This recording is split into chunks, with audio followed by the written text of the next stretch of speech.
Hi, I'm Barbara Rumkunis, and this is your Exeter History Minute. We've mentioned before that Exeter gets a lot of attention during elections. If you think we're currently living through tumultuous political times, hold on and let's take the Wayback Machine to the midterm elections of 1974, when New Hampshire had one of the closest Senate elections ever in U.S. history that took 10 months to resolve and brought a sitting U.S. president to town.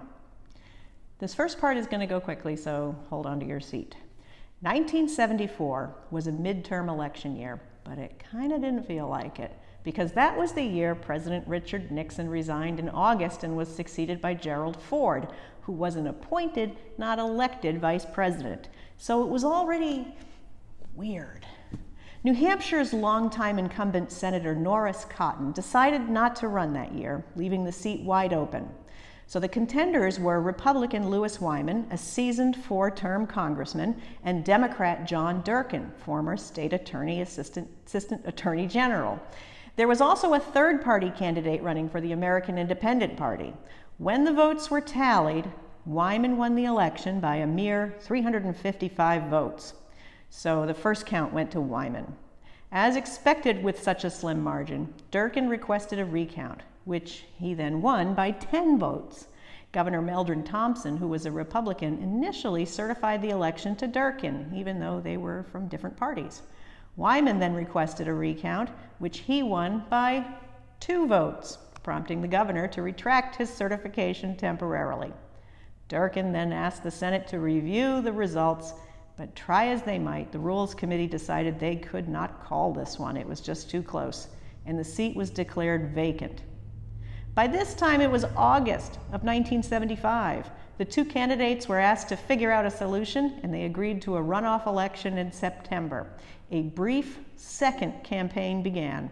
And here's where Exeter comes in. To bolster the campaign for Lewis Wyman, President Gerald Ford agreed to do a 1-day visit to New Hampshire on September 11th, a day that didn't have the same historical association it has today. Exeter was scheduled as one of the stops.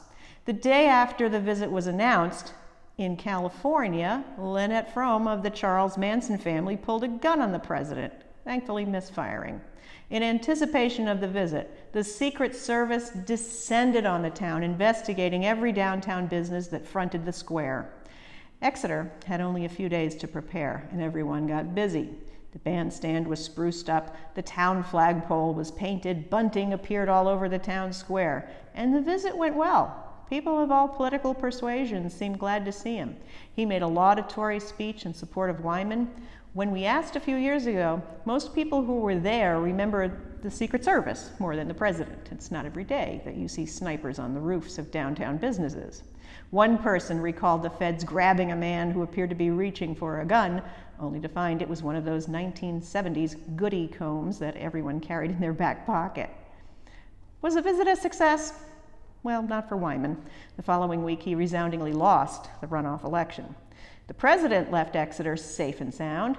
The week after that, of course, he just barely dodged a second assassination attempt in California by Sarah Jane Moore. But the election, as convoluted as the process became, was ultimately decided by the voters of New Hampshire. For more Exeter presidential visits, check our website at www.exeterhistory.org.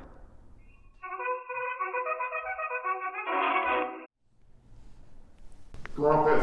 It's a comb. It's a comb.